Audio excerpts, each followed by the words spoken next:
Okay, we're down at Canyo. It's the Judge Jules pre-party here in San Antonio, but tonight we're lucky enough to finally catch up with the one, the only, Kutski. Hello, hello, hello. Hello, hello. Hello. How are you? I'm very well, yeah, very good. A little bit sleep deprivated as always when it's the Judgement Sunday, because I already had the weekend's worth of gigs. But yeah, fired up. It's the one gig that can always get you back. No matter how much sleep you haven't had all weekend, it's the one gig that gets you back on your feet. What do you think about the 2000s? You know, Big Brother's out. How do they compare? Because you're a big lover of the 900s. Are you still? I am, yeah. It's one of them things. Is I just assumed that it's, you know, my view on it was you've got the 1000s, and I've never had 800s, but I always saw the 800s as, you know, the cheaper alternative. And I was like, so now the 2000s are out, the 900s are the cheaper alternative, but they're really, really not. It's kind of the way that it's like you look at it is the 2000s are, you know, kind of for the super slick. They've got, you know, the really nice crisp display on it and stuff, which is, you know, kind of cool for, you know, somebody that might just want to, you know, kind of mix music and stuff. But for somebody that really wants to get in the thick of it and do some crazy stuff with, you know, effects, and it's just the 900 is like almost like a turntablist's CDJ, because it's like, you know, some of the stuff like the slip mode on it is just incredible, where you can basically have a track playing, enable the slip mode, and then you can do all kinds of crazy scratching, spin backs, loops or anything, and then as soon as you release it, track jumps back to where it would have been, so you can also, you're not going to lose the groove or timing of the music that you play. And then it's like, not only could you just do that while the track's playing, you could literally have two records in the mix, then start scratching one, spinning it back, pulling loops, and let go, and they're still going to be sat in the mix perfectly. So it's just kind of, you know, that is kind of, you know, then you see that type of thing with it, and it's like the amount of people that have got in touch with us and said, oh, I was going to save up some extra money to get the 2000s because I just assumed they were better because they were more expensive, and I saw some of the stuff that you've been doing on the 900s, so I got them, and I've, you know, played on the 2000s since, and I certainly, for how I DJ, I do not regret, you know, getting the 900s. It's, you know, people that want to kind of get involved and do some tricks and some effects. You know, some people that are, you know, trying to do progressive music that's supposed to be smooth and, you know, kind of progressively building, that might not appeal to them, so the 2000s might be more up their street, but for me, I do. There's definitely a thing that I'm liking about the 900s. But in your opinion, with the new 2000, what are some of the standout features apart from the fact that I think a lot of it's under the hood, because I'll be totally honest, just as a consumer, it's kind of when the 2000s first came out, I saw the price tag and I saw what they could do compared to the 1000s that I already had, and I kind of was like, not sure whether I can justify spending this amount of money to upgrade for the extra features that kind of you get with it, thinking that it's just, you know, like, you know, kind of, oh, I can play music off a memory stick. But that's kind of only scratching the surface of what that actually means.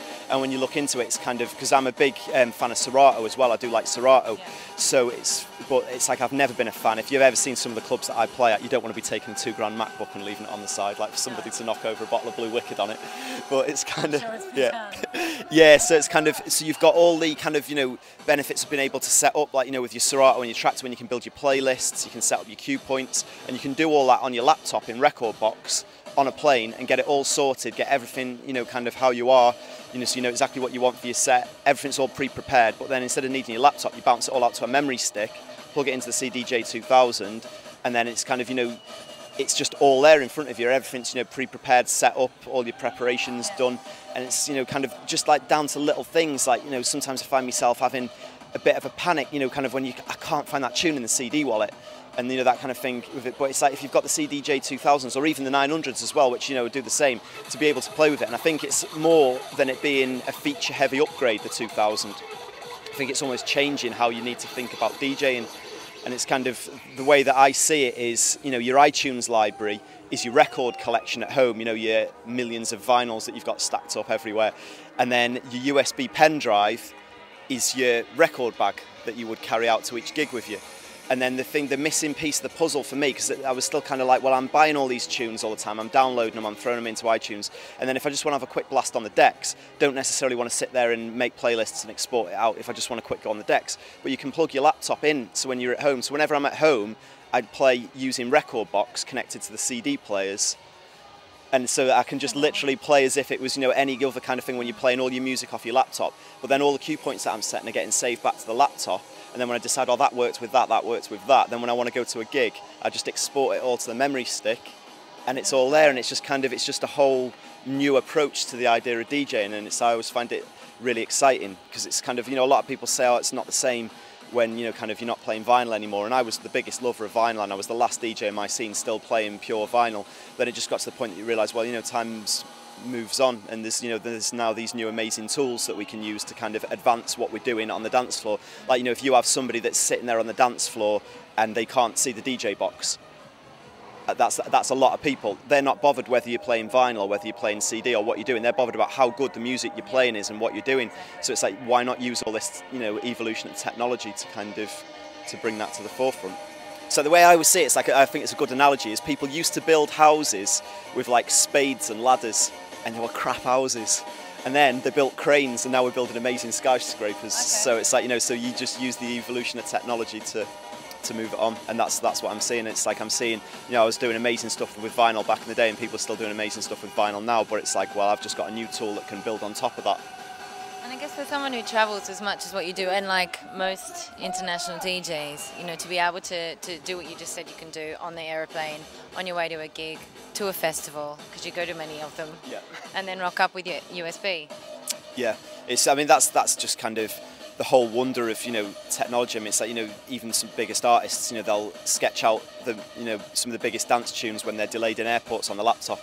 And it's, you know, the amount of times when I've had just a good idea for a little bootleg, and it's like, you know, kind of thrown it into Ableton, had a little play around on the flight, and it used to be a case of burning it off to CD. Now you don't even need to do that. It's just like straight onto memory stick, straight into the club, you know. And it's like, kind of, when you think back in the day that you used to have to be in the studio, arming samplers, everything was such a long-winded process. Then when it was done and it was right, you had to take it to the cutting house to get it mastered, then get your dub plate cut, which cost you a lot of money.